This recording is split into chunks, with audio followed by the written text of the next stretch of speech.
Hello, welcome back to Everlasting Summer. Okay, I got my first ending, a good and a bad ending for Semyon. I have no idea what's going on at all. First girl, I'll go for Lena first. I hope I can figure out how to. What are these endings? Whoa. Okay. Uh, I don't know if I should load a save or start a new game. I'll just start a new game.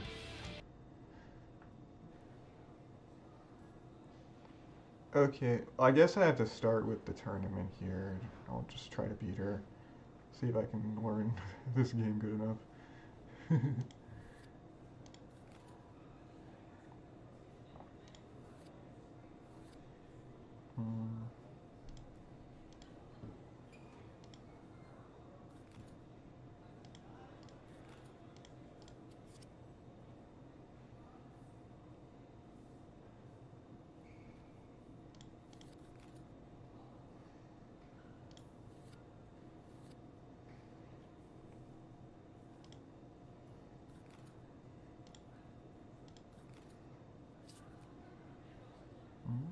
Okay.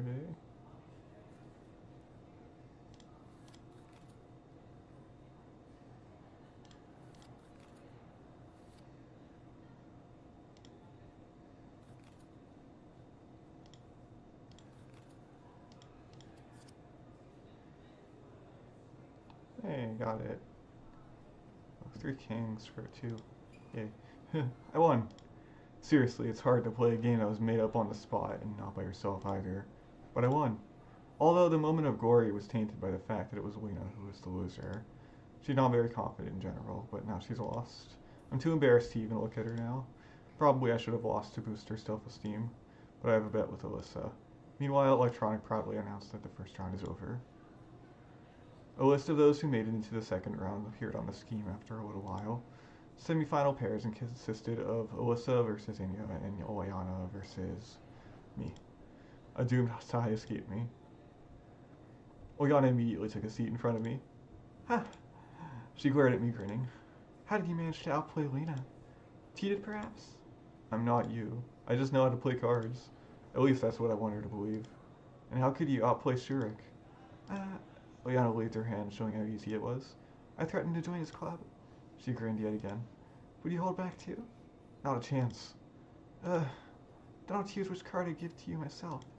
Did you hear the rules? Ah, screw them. It looked like she really didn't care.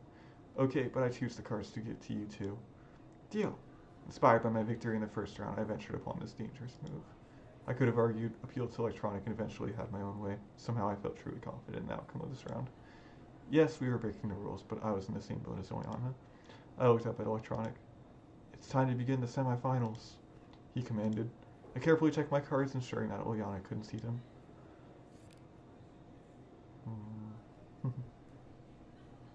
Okay, keep the higher ones. That's the thing you really gotta go for. And then I have to choose the card that they capture.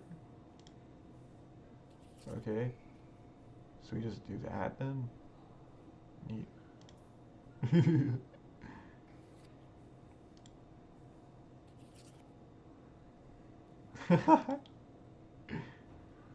I have two jokers now, so I could probably just do that. Yeah, got it. Hey, this isn't fair. You should have held back and lost. She angrily puffed over her cheeks, making her resemble Humpty Dumpty. Let's have a rematch, but this time you have to hold it back. Got it? It wasn't only me who heard her, but the entire room, even Electronic. No rematches allowed. Liana completely ignored him. You have to lose. I don't have the slightest intention of playing with you for a second time, I said calmly. Fine, you want it that way? Yes, that way. Then I'll put the word out that you've sexually harassed Alyssa, she whispered. What? I leaned over the table and gave her a menacing glare. See, you've been eavesdropping? I just heard it while passing by. Anyway, it's much better to play an extra round then. She can certainly do that. I sighed and appealed to Electronic. Not a problem, we'll have a quick rematch. Whatever. He shrugged, so the rematch just started. Okay then. You can have that. Mm.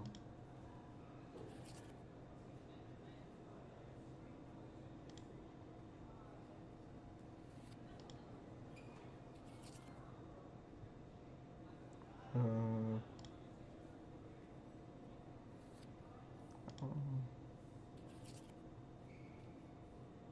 yeah, I want again.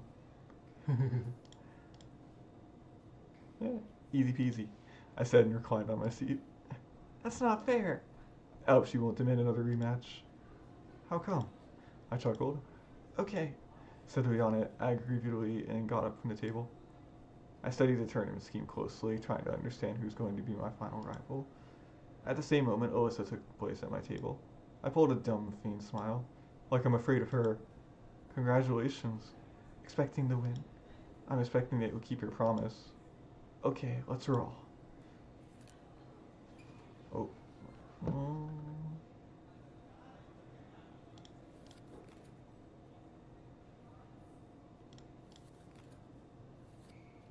that. Just gonna take it anyway. Hmm.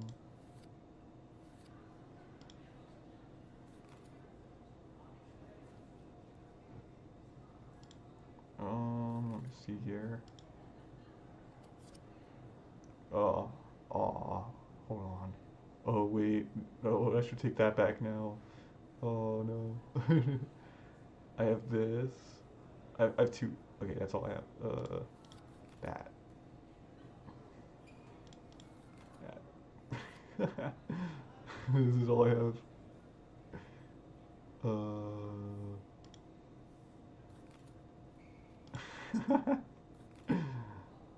Okay, that one. Oh, okay, okay, I got two eights. Yay. Hooray, I won. That'll let Alyssa know who rules the roost here. That means that betting with her wasn't a waste. Now the only thing left is to hope that she will not spread that false gossip because of her loss. Well, suddenly I got a desire to celebrate my own victory and have a dip at the beach. To tell the truth, I do not really know how to swim, but the possibility of diving into the cool water under the moonlight seemed attractive. After all, I spent the whole of yesterday in my winter clothes and surely could nicely wring the sweat out of me. In the evening, no one should be here, so I took off all my clothes except my underpants and entered the water. If I only knew, I would have taken my swimming trunks along. Usually it was enough for me to swim for 15 to 20 meters, but this time the euphoria of my victory spurred me on to break this record. I swam slowly and tactfully, watching every movement of my arms and my legs and keeping my breath steady. All of a sudden, wham! A strike on my back sent me underwater. I started to drown but managed to force myself to jump out and grab the nearby buoy. I turned and saw Alyssa swimming after me. What are you doing? What am I doing? Hailing the winner. And what if I started drowning? Well, I'd save you. Of course. It was just too dangerous to stay here. She could easily sink me again. I gathered all my strength and swam to the shore. I slowly started to catch my breath. Beach sand stuck to my body from head to toe. After some time, Alyssa came out of the water. You know, you swim well. I wouldn't say so. Yeah, you too. Well, wasn't that obvious? I said nothing. You won twice against me today. That means I will forget two of your debts. What kind of debts is she talking about? It looks like Alyssa has a problem with evaluating reality. Thanks a lot, I said sarcastically. You know, you're not as much of a loser as I thought. Alyssa was wearing a swimsuit that perfectly emphasized the beauty of her figure. Well, taking into account all the flaws in her personality, at least his advantage of hers couldn't be taken away. Since when did I become a loser? She smiled cunningly. What's wrong? Aren't you one? Of course not. And how will you prove it? I don't have to prove anything. Oh, so is that it? She said without any anger. Yes, that's it. The silence was expected. A light wind gently played with the waves, sending them to the shore and taking them back after. Alyssa was still looking through me as if it seemed she completely forgot about my presence. Hey, Earth to Alyssa. Her lost look immediately switched back to her normal one. Anyway, bye-bye. She picked up her clothes lying nearby and left. It was late, but I decided to spend a little bit more time lying on my back and stargazing.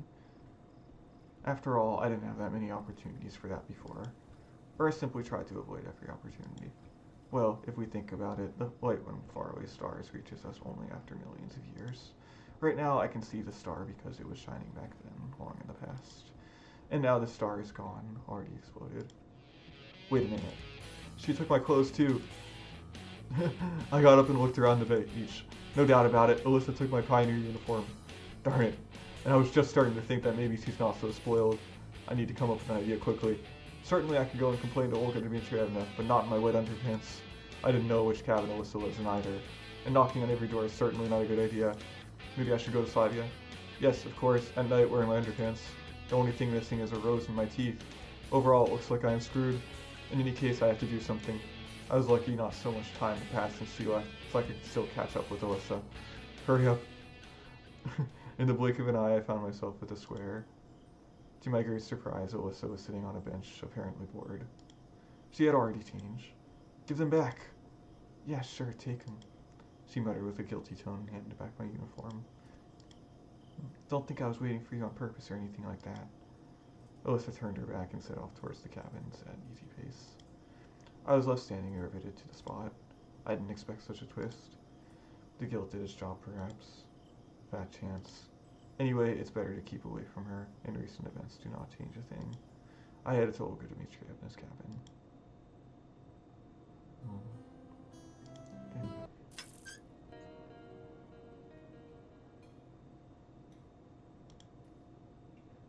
Sorry about cross, Lena. I was sure that Lena wouldn't mind if I sat next to her. Hold on, wait a second. Sorry, maybe later. I gently loosened my sleeve from her grip and headed to the farthest corner of the canteen. Jenny was shouting something in my direction, but I tried to ignore her. Hi, good morning. Having heard the librarian shouting, Lena had been stealing glances at me for a while. Morning. Strangely enough, she didn't blush, but smiled instead. Would you mind if I join you? I'll get my meal and be back in no time. Yes, sure.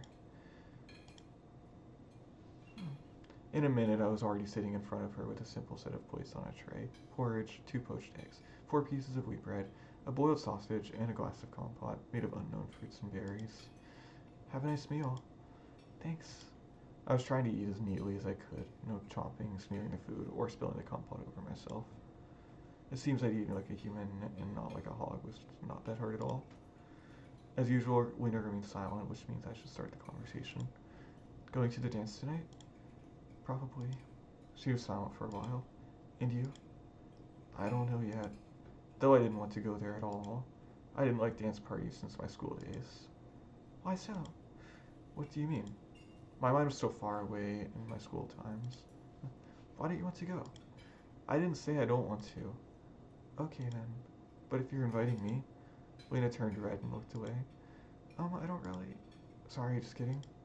I felt confused. I'd better not joke like that. Fine. Lena said indifferently and focused on her food while her face turned even more red.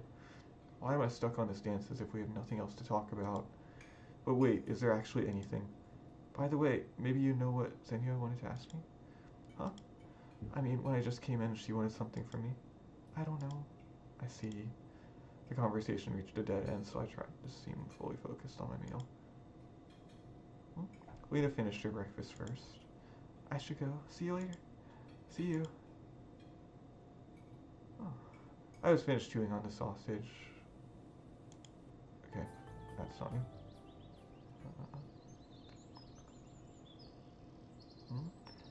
Okay, hi again. Lena emerged from behind the nurse's back. It seems strange that I hadn't noticed her until now. It was just that, but... Okay. Never mind then. Strange, she seemed more spirited during lunch.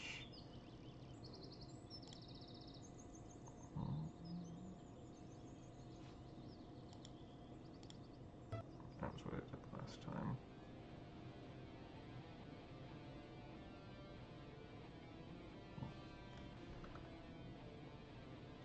Okay, now I'll go see what this is. I should go take a look. Coming to the stage area, I caught sight of Alyssa on the stage. The girl was giving it all. With her eyes closed, she placed one of her legs upon the speaker and swaying her body with the rhythm of the music. I couldn't recognize the melody, but I was pretty sure that I'd heard it before. Probably something from Soviet rock. I could have named a dozen bands in this genre right off the bat, but I was hardly an expert. The song seemed really simple, literally just a 3-chord progression. Probably even I could have played it, given some time to practice. I wonder where Alyssa got her playing skills. In the USSR, such music had never been nationally acclaimed. The future rock star wasn't taking any notice of me. It was like she was trying to become one with the music, to resound in every note, in every bar, in every triplet. Rock heroes of the 80s instantly came to my mind. Many of them were devoted to the music in similar ways. If she got dressed in something more suitable for that period's fashion instead of her pioneer uniform, no one would notice the difference. Her performance was coming to an end. Picking out a last couple of chords, Alyssa finally noticed me. Did you like it? Oh, she doesn't seem as surprised as I would have expected. Okay, yeah, that was cool. Yeah, it was pretty good. As if you could do any better. Smiled Alyssa slyly. I'm not saying that I can do it better. I'm not a pro in music. No doubt. Yep. I didn't know what to tell her next and was heading on my way. Wait a minute. What? Heard about the evening dance party? I thought it was a ball. Ball, dance party, what's the difference? She frowned. Yes, I did, and so what? Are you going to go? After throwing those words, she turned away. I'm not sure, and you? What am I going to do there? Watch a herd of morons? There was some truth in Alyssa's words, but this open disrespect surprised me. It's clear that that's not the idea of a ball that she hates. But why? What do you mean by why? Well, why don't you want to come? Dance parties ought to be fun. Do you really think so? Annoyance flashed in her voice. I don't know, but I thought that you would. Never liked them. She interrupted me. There's absolutely nothing to do at such parties. I see. So what's your plan then? I asked just to keep the conversation going. I'll just carry on practicing. What are you practicing? The song, idiot, you even heard it? Alyssa had gone totally mad. A few more wrong questions and I'll have to run for my life. Who wrote that song? I did. So you wrote it by yourself? By myself. Cool. An awkward silence hung in the air. Okay then.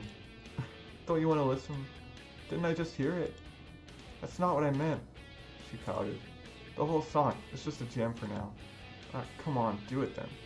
Not right now. Well, don't do it then. I felt uncertain about what she wanted from me. You mean you don't want me to play? Seems like I frustrated her. I got ready for her to smash the guitar on my forehead or something even worse. But there was only an upset expression on Alyssa's face. I want to, I told you. Come here tonight then, I'll play it for you. For me? How cute. Tonight is the dance party. You said that you wouldn't go. I didn't say that. Frankly speaking, I didn't want to go, but messing around with Yamacha was no good either. Olga Dmitrievna won't like it. Screw her, said Alyssa, getting steamed up. No, I was. Sorry. All this wasn't really what I planned. Oh, screw off. Not that I was really interested myself. She clucked her disapproval and turned away. I was just wondering if the decision I made was the right one when suddenly I was interrupted by a ringing calling pioneers for lunch. I looked towards the canteen. I suppose it's time to go. Hunger is a sharp thorn. I turned around with an intent to call Alyssa to come along. But she looked so tearless and down. Every musician should know when it's time to leave. I grumbled under my breath. I don't want to go see that right now. That's okay.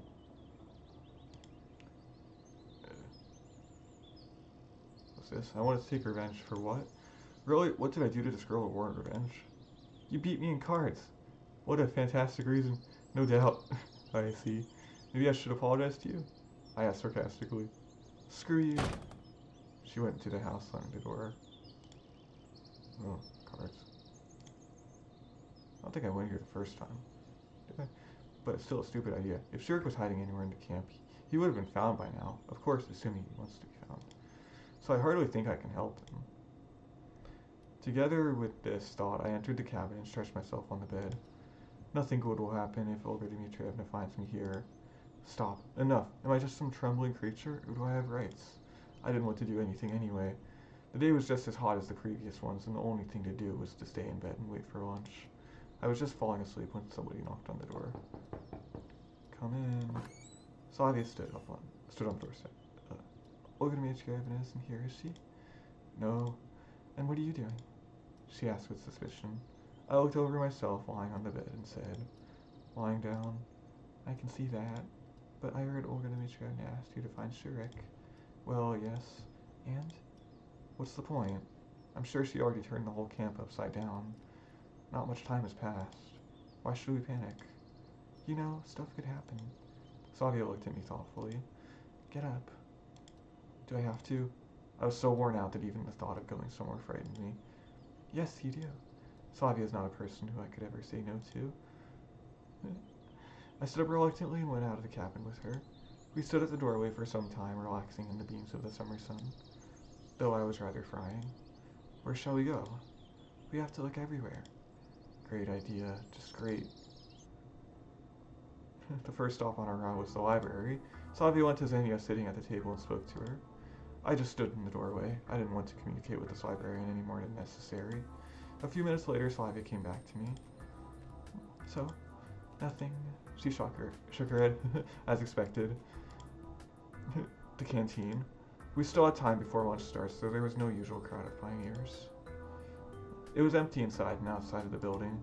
While Slavia was talking to cooks, I was sitting and playing with the salt shaker. Some salt spilled out of the pot.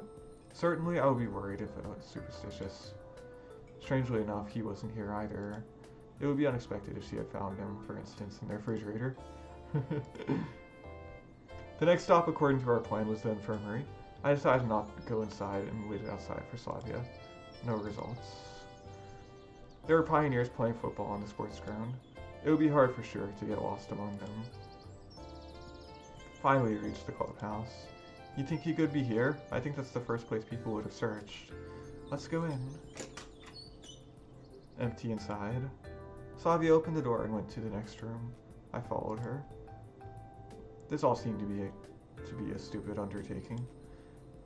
This was strange, especially because it was Slavia's idea. I mean, I understand responsibility and so on, but isn't it obvious that he isn't in the camp? After all, he isn't playing hide and seek with us, is he? No one here either. What did you expect? He'd be sitting in a closet? Well, it seems like I've offended her. Sorry. But seriously, I understand, but we have to check all possibilities. Okay, listen, what do you really think? About Shurik's disappearance? Yes. Maybe he went into the forest and has been caught by a forest spirit? She laughed at that. What a fabulous story.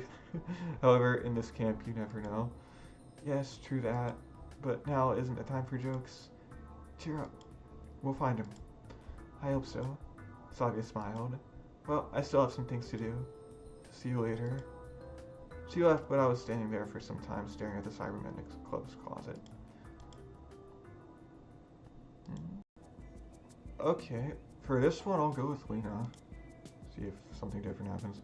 I won't have to go there alone, will I? Old Dimitri had enough thought for a moment. You may be right, we'll go together tomorrow. For the last few minutes I noticed that Lena had a strange look on her face, as if she wanted to say something, but didn't dare to. The pioneers started to disperse, as if they had forgotten about Alisa and the explosion. Even our leader seemed to calm down and didn't react when the wannabe terrorists left the square, hiding behind Diliana. We should go too. Yes. Night quickly fell on the camp. There was only a brief moment between the first rays of the setting sun till complete darkness here in the south, or maybe in this world. You don't have enough time to enjoy the variety of the sunset colors. It was too early to go to bed, but the leader confidently walked to her cabin, as if mentally dragging me with her. Olga Dmitrievna, I'll take a little walk. Okay. She looked at me intently, but didn't find any reason to object, shrugged her shoulders, and kept walking. I went back to the square. I didn't really want to look closely at the trivial damage done to the Gendo statue. It was at the exact center of the camp. If you don't know where to go, you should start from there. I sat on the bench and looked to the west. I wondered if the earth here revolves on its axis as it should, or whether there was an actual north or south. It's hard to say. At this time, I didn't have any ideas on how to check the fundamental laws of nature. Hi. Lena appeared next to me as if from nowhere. Hi, can't sleep? She looked at me in surprise. Well, yes, it is still early. May I sit? Yeah, of course, sit down. I moved over a little. Saying a little was in fact an understatement. I actually shifted myself to the end of the bench. Thanks. Lena sat and looked at the sky as if she'd forgotten about me. It's sad. What is sad? That Shurik disappeared. Yes, things aren't too good. She was as calm as usual, keeping silent most of the time. She blushed and felt embarrassed only when she had to speak or do something. That same silence, which could be seen as awkward by many people, including myself, was quite natural for her. I could hardly imagine Lena making an effort to carefully choose the right words to start a conversation or make a good remark, trying not to look stupid or, alternatively, trying not to look as rude as Alyssa. I just wasn't able to compare her to anyone. She was just content with being herself. Does that mean that any attempts to start a conversation with her could be seen as rude? That the expression become friends could be interpreted as an intrusion into her private life? But something in this girl attracted me. Maybe it was her mysteriousness, and she certainly wasn't lacking in appearance or feminine charms. I didn't have an answer for that. That's why I still hadn't been openly accused of being annoying. I'm sure he'll be found. How can you escape from a submarine? Lena didn't seem to appreciate the joke. This camp must seem like a large submarine to me only. I hope so. Tomorrow, Olga Dmitrievna will call the police. They'll find him for sure. And what if during the night, her expression grew sad, what if something happens to him? Alone, at night, in the forest, anything could happen. He must be lonely. No one forced him to go there.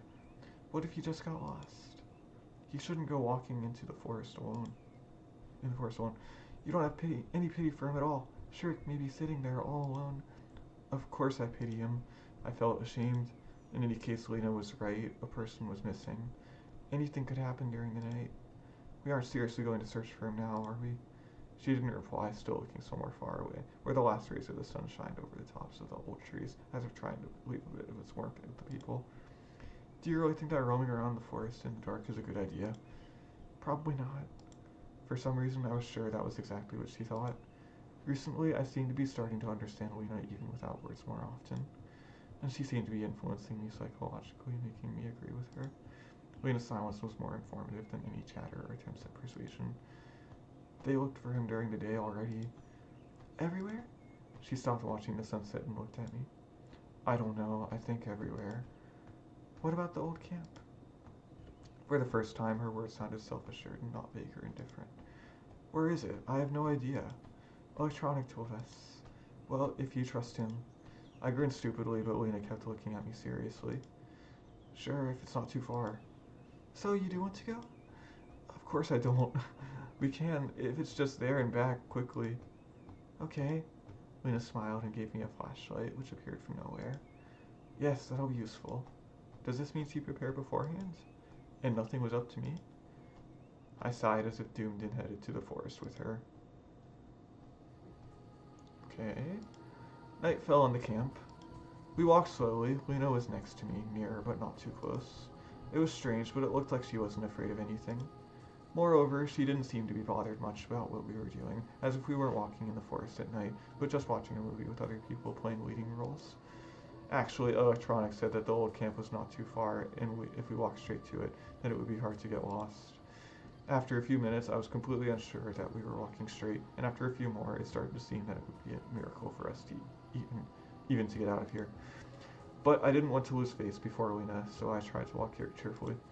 The forest was full of silent, flickering shadows and gleaming moonbeams. The grass quietly rustled under our feet, and the branches rustled over our heads. Old oaks stood next to young birches. Large mushrooms emerged from under the latter as if taking off their large hats in salute. On any other day, or rather, at any other time of the day, it would have looked really beautiful. It may be safe at night too, but nevertheless I shuddered at each gust of wind. Look! Lena pointed forward. I rubbed my eyes and saw a gap between the trees. Oh. In a minute, we were in a rather large clearing. In the middle of it stood a building, which looked like a village school or a kindergarten. The paint was falling off the walls. There were several holes in the roof, like the aftermath of a bombing, and the glassless windows looked at us sadly and a little threateningly. It was not a very pleasant sight. I couldn't remember how I'd imagined this place a moment ago. It was like all the images had been erased from my memory, replaced by this depressing graveyard view. Well, it's creepy.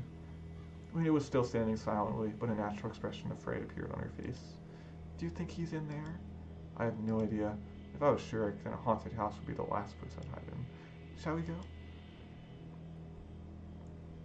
I didn't manage to answer. The moon. The moon appeared from behind the clouds and illuminated the clearing with new colors. Actually, in one color, the light of the grave. I could see more clearly the distant trees, the mist shrouding them. It felt like the temperatures dropped several degrees, making me shiver. Are you afraid? Lena asked calmly. Honestly? She smiled almost imperceptibly and took my hand. I would have caused a storm of emotions in any other situation, but at that time it felt like a basic necessity. We slowly walked to the building.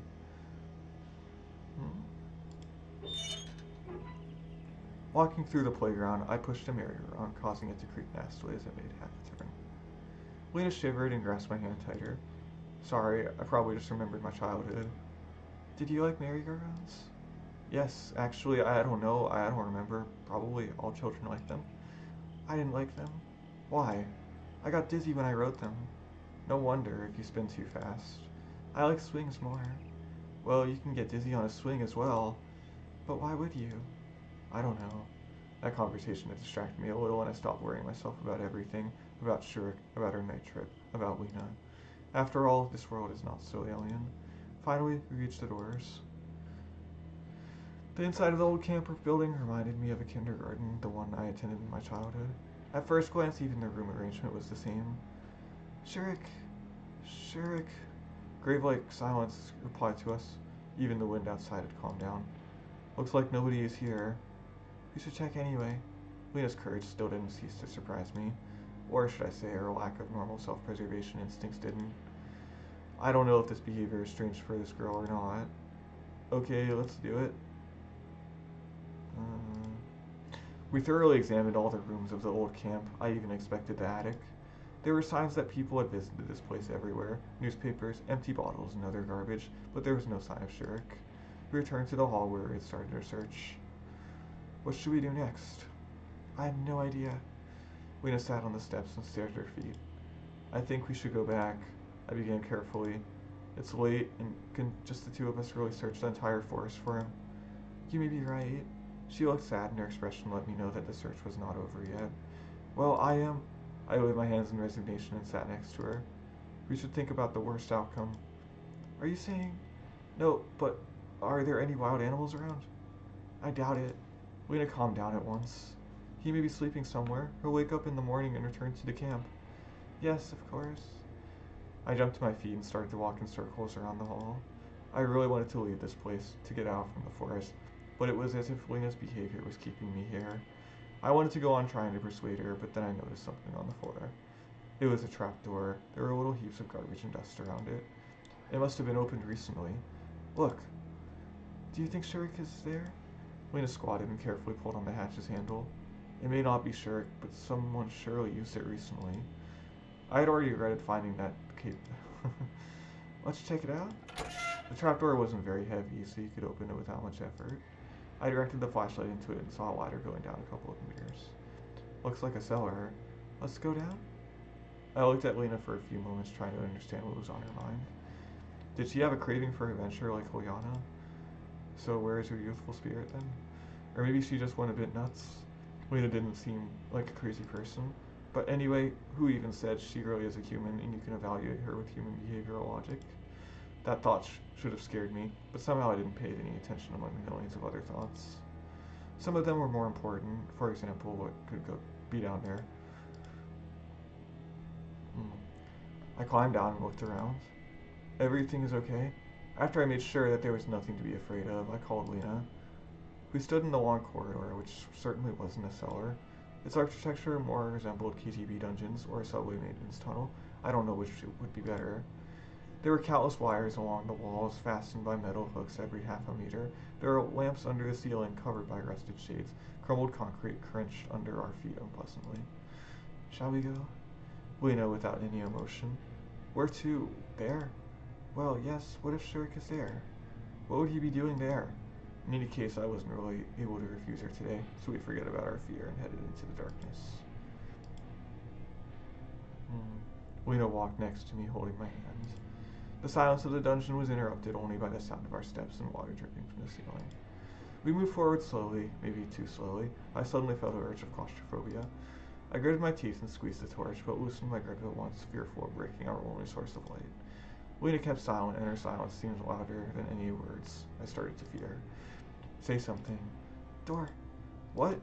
There's a door. She pointed forward. We came to a massive metal door with a biohazard sign. Looks like a bomb shelter. Oh, looks like a bomb shelter. Yes, I heard something about it. Why is it here? I have no idea. Maybe because of the Cuban Missile Crisis. Cuban? I estimated the approximate time of constructing the camp. Makes sense.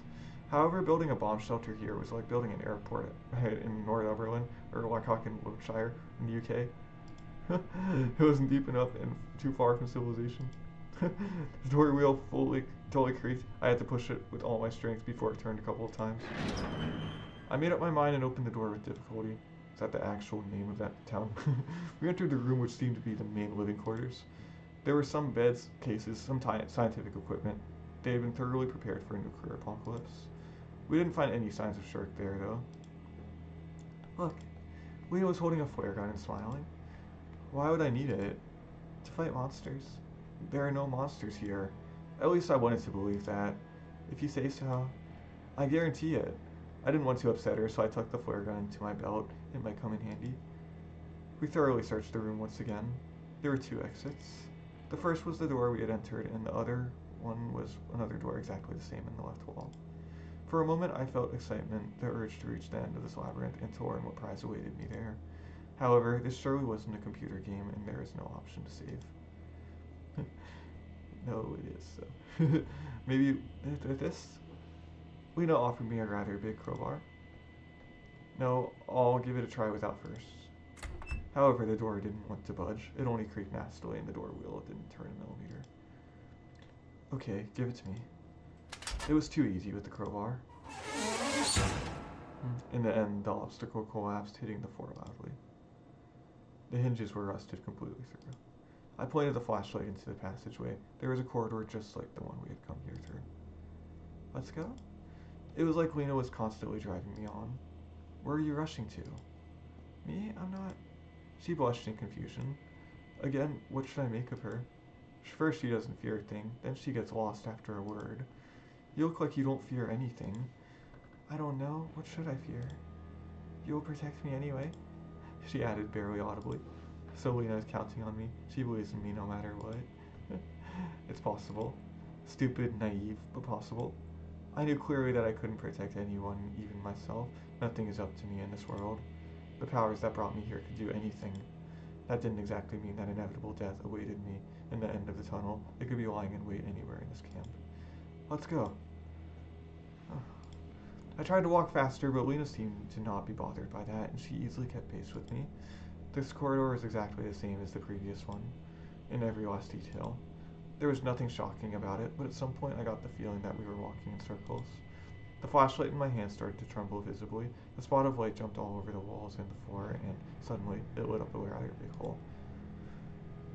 The hole wasn't too deep, and down below we could see rails. What's down there? Looks like a mine. Shall we have a look? Why not go further along the corridor? I don't know. I think we should go down there. I estimated the height. It will be possible to pull ourselves out. Okay, let's check it out. I jumped down the hole and helped Lena to get down. It really was a mine. I wonder what they could have mined here. What minerals are there in this area? What minerals are there in this area? I don't know. Well, yeah, stupid question. Looks like there are none now. We headed into the darkness. It was hard to walk because I couldn't choose where I trod, wobbly wooden planks or uneven ground. I wasn't able to stick closer to the walls either. The narrowness of the tunnel forced us to stay between the rails, and I didn't want to let go of Lena's hand. Finally, we reached a fork. Just great. Just great. Where should we go? Where? I'm not certain that we'll be able to get out of here at all, especially if we're going to play Pac-Man. Play what? Never mind, we'll get lost. What if there is an exit too? There may be one, and what if there isn't? So, should we go back? I bit my lip till it bled and yelled as loud as I could. Shurik! The loud echo rebounded from every direction at once. Soil even fell from the ceiling in some places. See? Then I will go on alone. What? I grinned stupidly. Alone? Where to? We must find Shurik. He may be... Lena blushed at once and stared at the ground. No, that won't do. If we go together.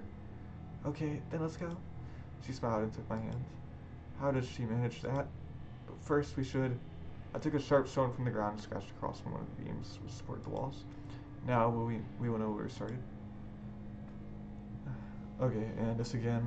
I'll just do it. Uh-huh.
seen this.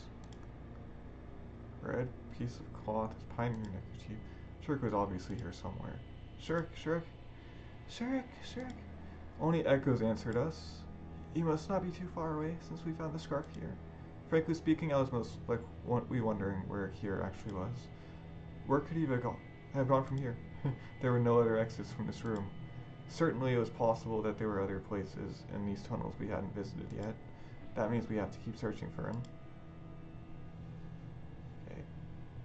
Did I find the handkerchief the first time there? No, I don't remember. Okay. Mm, mm, mm.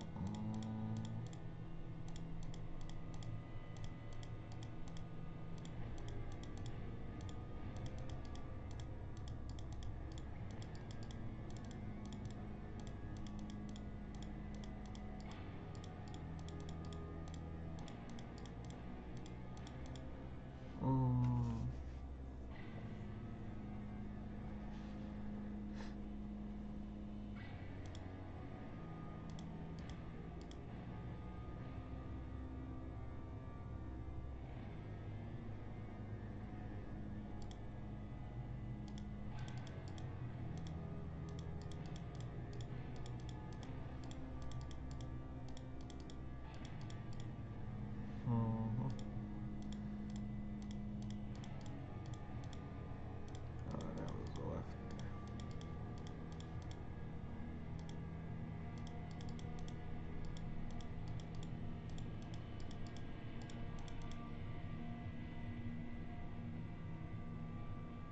Around the next turn, a wooden door appeared in the light. At least it's something. What? At least it's not another fork. What's in there? We don't have any choice but to check it out. I strongly pulled the handle and opened the door. There's a room behind it, which might be one of the maintenance rooms for the bomb shelter. Empty bottles and cigarette butts were scattered everywhere. The walls were all covered with scribbles. So that means there is another exit from here. I didn't want to believe that the people who had left all that had come the same way as we did. Sadly, Shurik wasn't here. Oh, I slid down the wall to the floor. You must have been everywhere now. Not everywhere. Lena pointed to a door in the corner. It looks similar to the one leading into the bomb shelter. There probably should be an exit, as you said. There probably should be an exit, as you said. Shall we go? Let's rest for a moment. Okay. Lena sat next to me very close and took my hand. It's alright. What do you mean? That we haven't found Shurik? We should think about getting out ourselves. We'll get out. Yes, I probably remember the way. Or at least I thought that I remembered it. I'm not afraid at all, she suddenly said after a short pause. That's good, because I'm with you. Suddenly, there came a noise from behind the door to the mine. I jumped up at once and started looking for something I could use as a weapon. The noise of heavy footsteps was getting closer. Finally, the door opened and Shurik appeared from behind it. In the silence, I froze, staring at him. There you are. Did you think you could hide from me? What? Did you think I wouldn't find you? But I did. He was insane, that was for sure. His face was distorted by a scary grimace. His eyes gleamed behind his glasses. The missing pioneer held a metal rod in his hand. Are you mad? It's us. Yeah, I can see it's you. He took a couple of steps towards us. I instinctively shielded Lena. Did you think you could make a fool of me, leading me here and there, to the left, to the right, to the left, to the right? And I followed. He raised the metal rod. Everything after that was like it happened in slow motion. Shurik charging at us, me pushing Lena out of the way, the rod slowly arcing towards my head. Oh no, my hand with the flashlight going up. Following all of that, complete darkness, rapid breathing, blood hammering in my temples, silence, dreadful, heavy silence merging with the darkness. I moved my hand, trying to find the wall, when I felt someone's touch. Don't be afraid. I heard a familiar voice near me. Where are you, darn lunatic? I shouted. He left. Which way did he go? Where to? Lena's voice didn't sound too calm, but certainly didn't sound like it should be in such circumstances. Calm down. She hugged me tenderly and pressed her body against mine. I tried to gather my senses, to recover my breath, to adapt to the darkness. What should we do next? You have a gun. Wait, I do? What? Well, who I shoot? It's loaded with a flare. She might be right. I took the gun from my belt, pushed it to the side and fired. I have a flare gun. It's something. The room was illuminated by a bright red light. The flare lying in the corner looked like a firework or a sparkler. Let's go quickly. It won't burn for too long. Where to? Lena pointed to the second door. It wasn't hard to open it, and we headed into the darkness. The flare burned more dimly with every second. I stumbled with every step, even fell down a couple of times, but didn't slow my pace. If it goes out... Finally, we saw a light in front of us and came to a ladder leading to a grating in the ceiling. The flare hissed and went out. Thank God. It turned out that we were right under the statue of Genda. The grating was rather sturdy, but we managed to open it after breaking the bolts with a flashlight. After reaching the surface, I collapsed on the grass, exhausted. That was terrible. Lena sat next to me. Just dreadful. By that time, I didn't care at all about this world, the camp, the 410 bus, or my previous life. The strangest and nastiest thing was that there was nothing supernatural in these events. Shurik just went crazy, insane. Nothing strange about it. I would have too in his position. Lena patted my head tenderly and smiled. It's all over now. I don't know. There's a crazy pioneer in the woods. You could even say a maniac killer. I think he's gonna be alright. Alright? I'm not sure about that. The most important thing is that we're okay. She still smiled. How can you be so calm? I told you before that I have nothing to be afraid of when I am with you. Indeed, I might have saved Lena and myself back there, but it was only by chance, nothing more. If Shurik had been swifter, or crazier. Thanks for the compliment. You're welcome. Though we still should have stayed here in the first place. You're probably right, she said calmly. I got really sleepy, because of stress, of exhaustion, of how late at night it was. We should go to sleep. But I'd have to stand up and walk to the leader's cabin. I wasn't ready for that. My eyes closed just for a moment. Stars looked down at me from the sky. Thousands of them, even millions. Now their light didn't seem to be so distant and cold. On the contrary, they twinkled to me, as if whispering among themselves, telling me fairy tales in eager competition. About a galaxy far, far away and violet, fluffy piglets. About mysterious asteroid belts where ships have disappeared. About a fearless starship captain and his brave crew. About exceptional treasures and unreachable peaks of a planet on the edge of the universe. I wonder, is that a dream? Aw. You're pretty cute, Semyon. I looked at myself a little and realized that my head was in Lena's lap. Did I sleep long? I asked in confusion, but didn't rush to get up. I don't know. I don't have a watch. She laughed. Approximately? Well, maybe 20 minutes. Ah, that's okay then. I lay down again, feeling nice and calm like never before. The events of the night were becoming distant, as if I was starting to forget them, like the story and the stars were telling me. Shurik has come back. What? I jumped on my feet instantly. There he is, sleeping on the bench. Lena pointed to the benches in surprise. And what are you... You were sleeping so peacefully that I didn't want to wake you up. I felt a shiver of fear because such behavior was not just strange, it was not just inappropriate. It scared me more than Shurik's insanity in the dungeon. A lunatic who half an hour ago tried to kill us arrives, lies on a nearby bench and falls asleep, and she just sits there. Nothing to worry about, he just seemed to be a little off. Lena got confused and blushed. He walked unsteadily and didn't look towards us, and if I made a noise, she was about to cry. Okay, don't worry. There was some logic to her words. She probably did the right thing. In any case, we had to interrogate Shurik thoroughly. I jumped up, walked quickly to the bench he was sleeping on, and slapped him. Ouch! He woke up at once. What the heck? What are you doing, you... What? You weirdo. Shurik stared at me with a scared and moreover sane look. You lunatic. What was that all about down there? What? Where? In the dungeon, in the mine, in the bomb shelter. Did you go completely nuts? I don't understand you. He looked around. Why am I here? And where should you be in your opinion? Oh wait, I know, you should be in an asylum. I went to the old camp in the morning for the spare parts and then... Don't you remember anything after that? Lena asked after walking up to us. Yes, and I... Don't pretend, I said calmly and sat next to him. It really looked like he wasn't lying though. I don't understand anything. It's unscientific. Who cares? Don't think that I trust you. Memory loss can't occur. Just... Shurik talked to himself, mumbled something, not paying us any attention. Let's go, Lena said quietly. Shall we just leave him here? He's not in his right mind. He has to sleep. It's dangerous to leave the psycho alone. He may strangle electronic with an induction coil in the night. It's going to be alright, trust me. I had no reason not to trust her. However, I didn't have any reason to trust her either. On the other hand, who cares now? I wanted to fall asleep as quickly as possible. Okay. We left Shurik, who was still mumbling something to himself.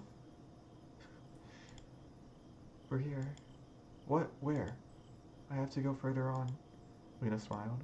I hadn't thought about anything all the way here, just followed her, and hadn't noticed that we'd come to Olga Dmitrievna's in this cabin.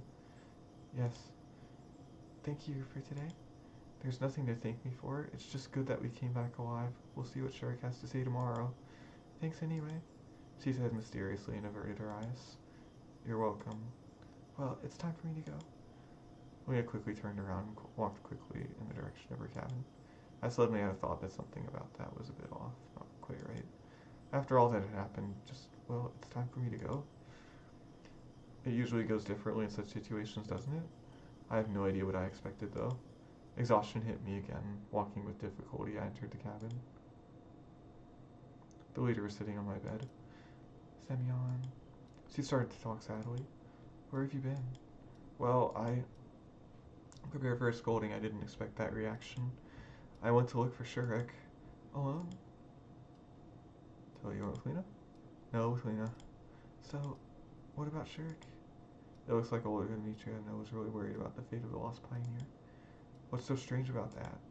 The leader can treat her work lightly, but it doesn't mean that she's a heartless person. He's okay. As okay as he could be in such a situation. That's good. Go to sleep now. Wait, but... She turned the light out quickly, showing that the conversation is over and I couldn't ask anything. Though, should I? Ask why she didn't scold me? You get a choice to tell her if you went with Lena or not. Weird. Still, Lena, what happened today? My thoughts slowed their pace before stopping completely.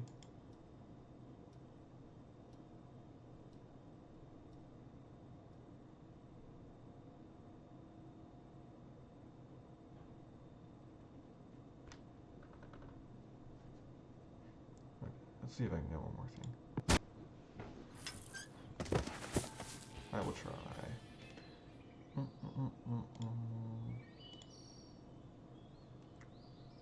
Kitchen. I always took good care of my health, and even better care at the moments when I couldn't bear it anymore. And now I was able to walk, and my feet weren't even hurting much. So my feet will heal up eventually while hunger drives the wolf from the wood. Surely the pioneers didn't finish up everything. At least a couple of sausages, eggs, or in the worst case a few pieces of bread should be left. It was so deserted and quiet around the canteen that I even hesitated for a second. Isn't it here where every pioneer seeks his happiness 3 times a day, and some even more often? Isn't it an oasis of this heated summer desert? Isn't it a secret chemical lab studying out types of meals unknown to science affect immature teenage bodies? Now this building looked more like a bastion abandoned by its defenders, a kind of water shell left by the Huguenots. Just get in and the ghosts of warriors who accepted a heroic death here will surround you. The canteen looked the way it always did, though.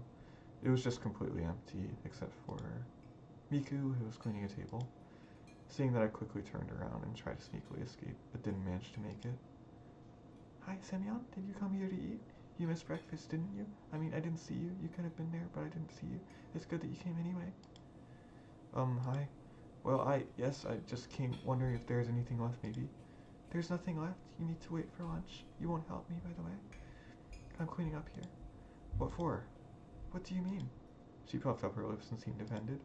Somebody has to clean up. We do it in turns. You'll have your turn as well. Thanks, but no. Okay, got it. I was going to leave, but Miku still couldn't stop. So, will you help me? Okay. Oh, you know what, sure. Okay. I don't know why I agreed. It happens often that you make a decision first and then wonder for quite a while why did you say that, what you said. You think again and again, and still can't figure out why on earth you did that. That's how I felt wiping the tables one after another. You know, I came up with a new song. Want me to sing it? Not eager at all. No. She started to think. It would be hard to sing and clean up at the same time. I'll sing it later then. Miku gave me a disarming smile. Yes, of course. It's so cool you saved Shurik yesterday. The entire camp has been talking only about it since early this morning. I feel like, or just like a hero. It was nothing much, really. No, really, I'm serious. I would never dare go into the woods at night. And to the old camp. You know the rumors about it? About a camp leader who shot herself? Ugh. Before they said she hanged herself. And it's so scary in general. Yeah, it probably is. I tried to isolate myself from external stimuli and concentrate on the cleaning. It helped me to finish sooner than I expected. And now it's done. Thanks. There was quite a bit of time until lunch, so I decided to go for a walk. Oh, I picked a random direction, which could be explained by this single word, forward. In the end, I found myself at the square. This wasn't a surprise at the Monument of Genda, as the Monument of Genda appeared to be the central hub of this camp and a kind of kilometer zero. I sat on the bench and started to think. 4 days have passed, and I haven't got even an inch closer to working out how I got here.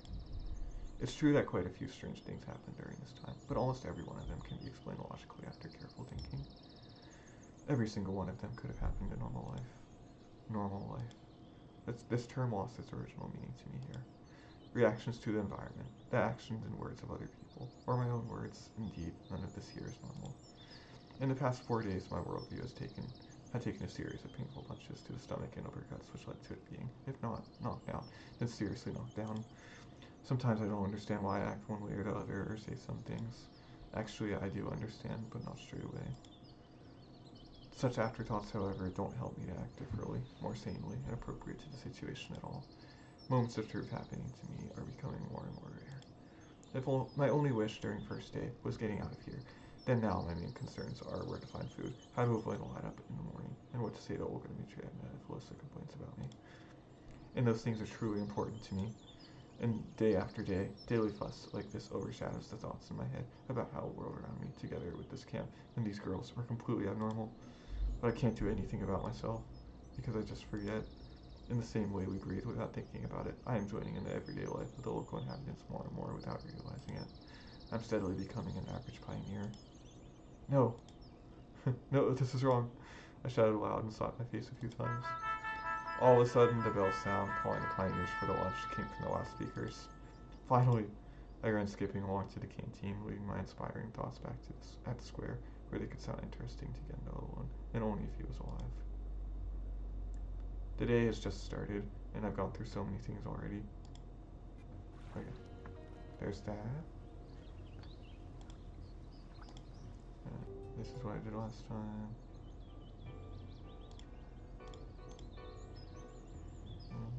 Okay. I think you do get a lot here, right?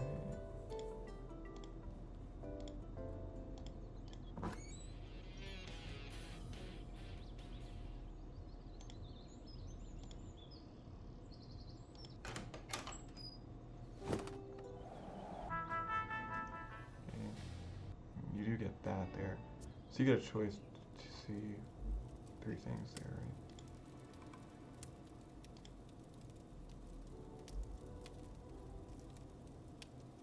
Okay.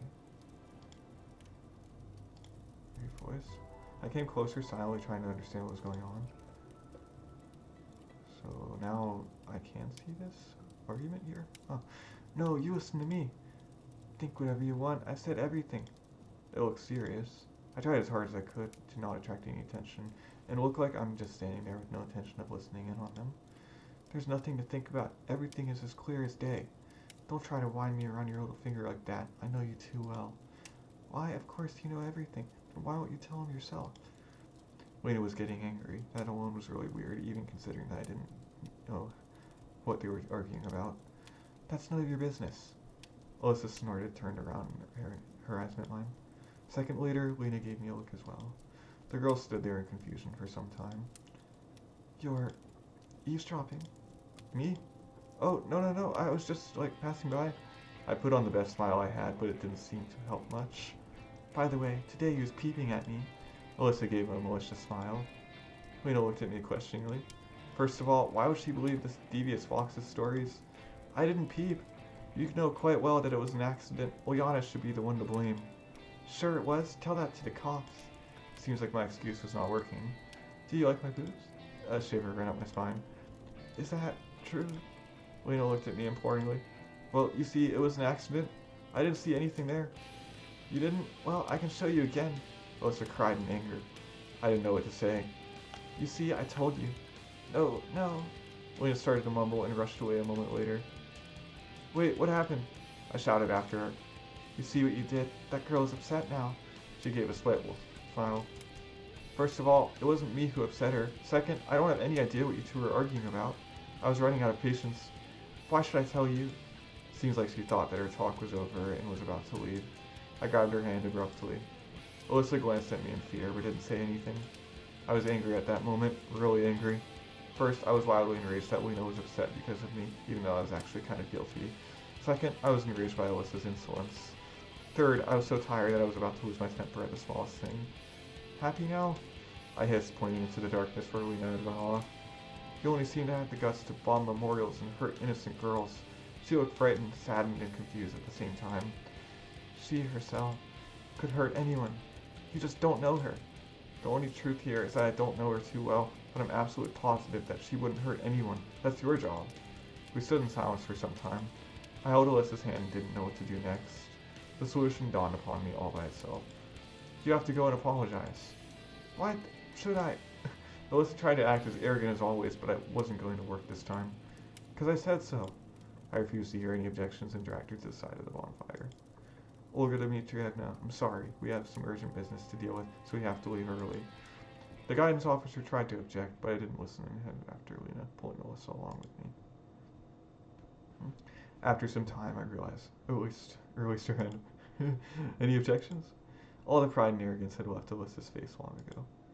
If you want me to come with you, I will, but I have nothing to apologize for. I told her the truth. We'll see about that then. I cut her short. We had been walking in silence until we entered the camp. We came to the square and I asked Alyssa, where do we go next? How should I know? And who said that they know Lena well? Was it me? Alyssa hesitated. Well, she could be at the island. She often goes there when she wants to be alone. Excellent. We headed to the pier. Night came down on the camp while I searched for paddles and pottered around with the ropes. One boat was actually missing. Okay, today is your lucky day. You get to do several killer exercises that will build up your biceps, triceps, and other arm muscles. I said sarcastically. Are you serious? Alyssa cast a fearful glance at me. Well, perhaps that was a little too rough. Even for her. Alright, I won't make you row, of course. That hardly sounded confident. Swinging the paddles appeared to be much harder this time. Well, that's not surprising, considering that today I must have already filled my annual rowing quota. I stopped in the middle of the river to catch my breath. The camp was covered by night, a trivial and ordinary night. It was one of those nights when the dark sky, stars, and crescent moon don't make you feel anything special, and chirping crickets and twittering birds sound like they are doing a dull routine job rather than performing an otherwise exciting nocturne. I was staring into the darkness, trying to make out the shadowy island. How did you get to know her? Alyssa shivered a little. We grew up together. She answered slowly after some hesitation, and ended up at the same pioneer camp. What a fabulous coincidence. All these questions, mysteries, and fears that had been so well hidden, so far suddenly, spawned in my head. Man, I could just throw her out of the boat and drown her right here and now. I can demand answers, although it could be dangerous unless I'm sure that I know what I'm doing. But still, I thought that this time I was playing with the white pieces so I could make the first move and not just parry the blows of the opponent. So, what kind of camp is this? Alyssa stared at me blankly. Where are we? Why am I here? She kept silent. Answer me, I shouted. Hey, what's wrong with you? If you want me to apologize to Lena, I will. That's when I realized how stupid I was acting, to say the least. She could simply be involved in all that stuff. And what's more, one can't lie that convincingly. Alyssa's fearful expression was yet another reason to believe her. Sorry, that was all I was able to say at the moment. Yet I wanted to keep my advantage. The last few meters were really tough. Exhausted, I got out of the boat and lay on the cold ground. Alyssa stood nearby, staring at me. I thought she was about to go at me, or utter some barbed witticism, but since she remained silent, I assumed she was still shocked or something. Even though it was rather dark here, it would be easier to hide in my old flat than on this tiny island. Furthermore, Lena must have already heard us as we were crossing the river, so by now it's already too late to ask Alyssa any more questions, even though I still had some. Listen. I looked at her but saw nothing. It was a dark night and I didn't have cat's eyes. Well, when we find Lena, you're gonna tell her you never wanted to hurt her feelings and everything that happened in the morning was nothing but a misunderstanding, okay? My voice didn't sound as confident as it did a couple of minutes ago, but confident enough. Although Alyssa said nothing, it was clear by the look on her face that she agreed. I stood up and we went off to find Lena. Her boat was tied to a snag on the far side of the island. That's very clever of her. One wouldn't see the boat from afar. I mumbled. Well, that means she's somewhere in the trees. Let's find her. I headed into the grove, but Alyssa stood still. What's up? I thought we discussed everything already. It's not that. It's just that. It's dark in there. I had to strain my eyes to make out her face. The grove is smaller than my grandmother's daisy garden. What is there to be afraid of? Alyssa didn't answer. If you want to know what I'm thinking, I would gladly just leave you here. I never know what trick you're up to. Well, she came very close to me. Let's go like this. She took my hand. I hadn't expected this outcome. My cheeks turned red and hot, my breath was taken away, and I could barely say anything. The whole situation didn't favor conversation, which was probably for the best, since I doubt I would be able to say anything smart. So we headed into the grove. In a couple of moments, I regained some control of myself. Come on, there is really nothing to be afraid of. We came here during the day, gathering some strawberries, no big deal, just a normal birch grove. It's really nice here during the day, I added after a short pause. Alyssa didn't look at me, she was staring somewhere into the distance. Well, it's up to you after all. A few minutes later, she pointed somewhere in front of us. There she is. I peered into the darkness but could barely see anything. When we came closer, we saw Lena sitting beside a tree. She was crying. Why have you come here? She asked tearfully. And you? She looked at Alyssa but didn't finish the sentence. That moment, Alyssa released my hand. Well, you see, I just wanted to apologize for being somewhat harsh and rude. Alyssa interrupted me. Her voice had regained that usual arrogance of hers. Maybe it's because she didn't want to look weak in front of Lena. What a perfect apology. Not walking the walk, are you? How clever of you to insist that I'm doing a bad thing and then do that same thing yourself. Lena switched to shouting uncontrollably. You got it all wrong. I get what I've seen. You see, girls, you're arguing again and I seem to be somehow involved in all that, but I don't understand a thing. Explain it to him, Lena said to Alyssa with a grin. There's nothing to explain. Well, maybe you will let me have a try then? Whatever. She crossed her arms over her chest and turned away. Well then, Semyon. She blamed me for pursuing you. For a minute there was complete silence. Lena didn't look like explaining any further, and as for me, I stood still trying to assemble the scattered pieces of the puzzle into a whole. What do you mean? Exactly what I said. It's not like that. It's not what I meant. I interrupted Alyssa. Of course. You've always been like this. Lena burst into tears again. Wait, how come? So, Lena likes me? And you, what about you? You're trying to convince me that it's all wrong while you're holding his hand. What, so Alyssa likes me too? Oh, come on, Alyssa actually liking someone. This can't be happening. It's just, it was dark in here and that's so much like you. Always so arrogant, always trying to control others, but when it comes to yourself. Alyssa didn't answer. I really felt like I had to say something to defuse the situation. Hey, wait, perhaps we just got it all wrong. This has nothing to do with you. Alyssa's voice was oddly distant. Judging by the conversation, this has everything to do with me. Yes, it does. Ask her what she thinks of you and why she told me not to go after you. I don't think Lena was actually going after me. I'm telling you once again, we heard enough of your story already. Lena shot up and ran away into the darkness. I stood nailed to the spot, not sure what to do next. If I followed Lena now, what would I say when I found her? After all, I don't even understand what this is all about. My cluelessness and silly attempts to console her would only upset her more. Guess we better let her be alone for some time. That didn't sound very confident. Whatever. Without another word, Alyssa headed back to the boat.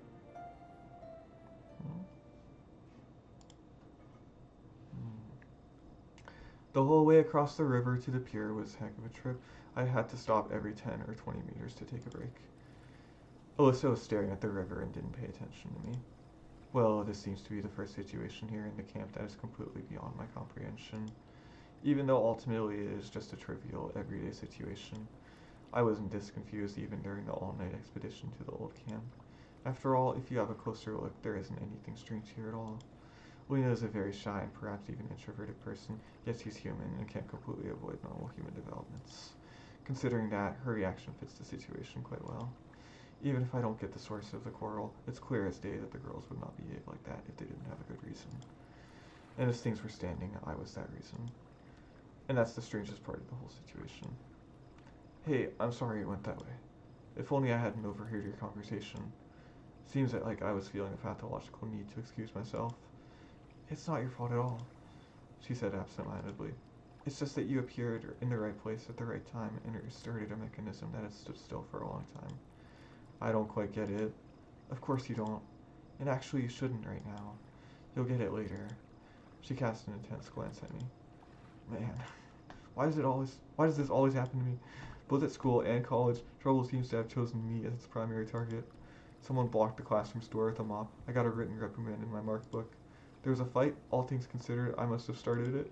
Failed an exam? Well, of course, that's my fault, and the teacher who hates me has nothing to do with it. Even my parents always seem to prefer blaming me rather than in favorable circumstances, a third party's involvement, or the decrees of providence. At some point, I even started to believe that I somehow do attract trouble. Remember Murphy's Law? In my case, it was like, if something nasty is going to happen, it's going to happen to me. For that reason, I always try to stay out of any trouble where I could become the whipping boy.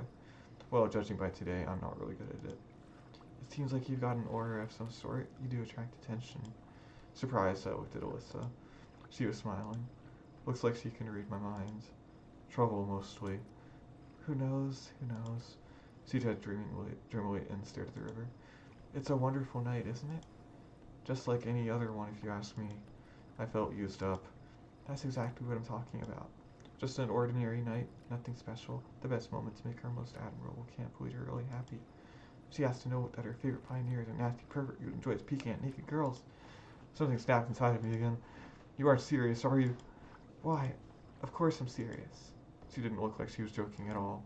Well, suit yourself, but do you really think this is the best time to do that? Aren't you supposed to row? I realized that her boat was still drifting in the river.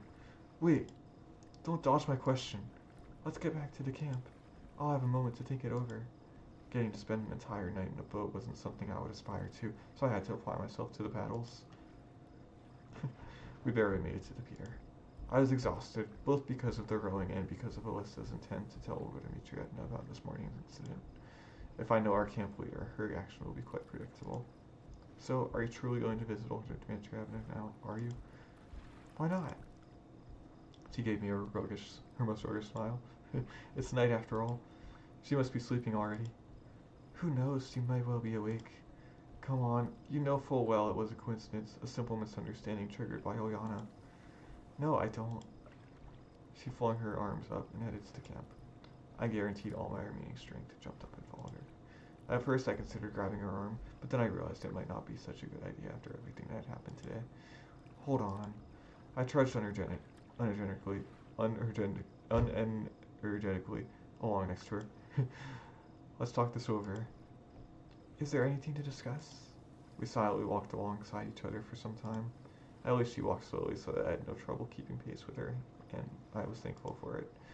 Hey, is there anything I can do to convince you not tell Olga Dimitrievna? Not sure, but, well, there's one thing. We came to the square. So what is it? Well, stop chasing Lena, for instance. For God's sake, what makes her think I'm chasing Lena? I started to lose my temper.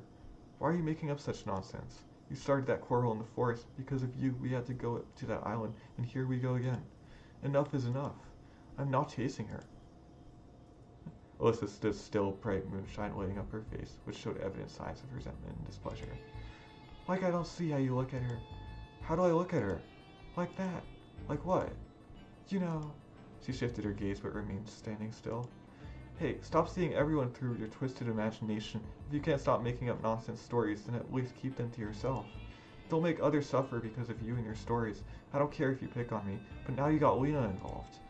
I really lost my temper for good, but Alisa didn't answer. We sank into an unexpected silence that was only broken by Alisa's sparse sobs. From bad to worse, now you are crying.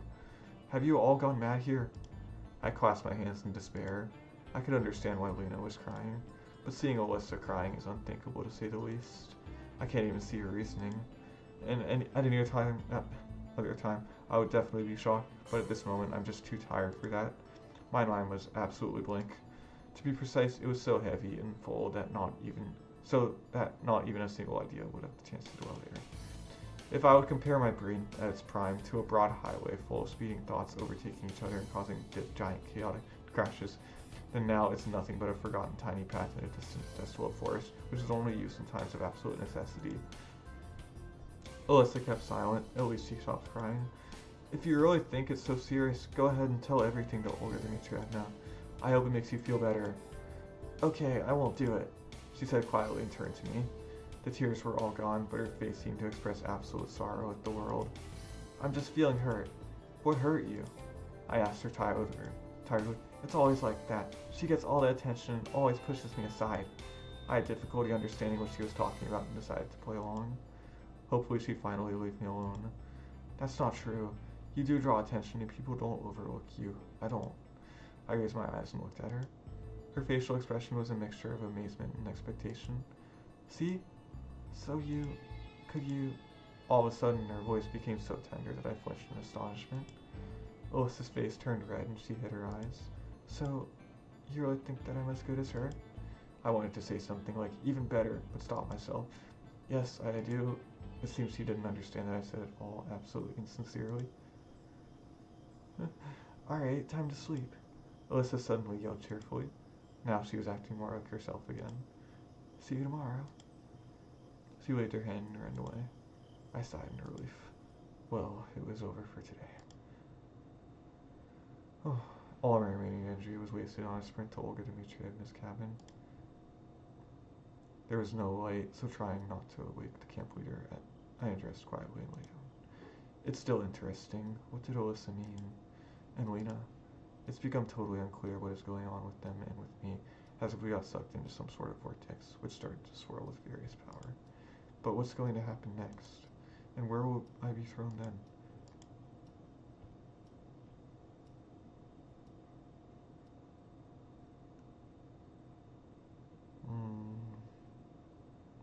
Oh. Oh. Okay. That's new. Alright. I'm getting more friendly with Lena, and Alyssa doesn't like it. Interesting. Bye!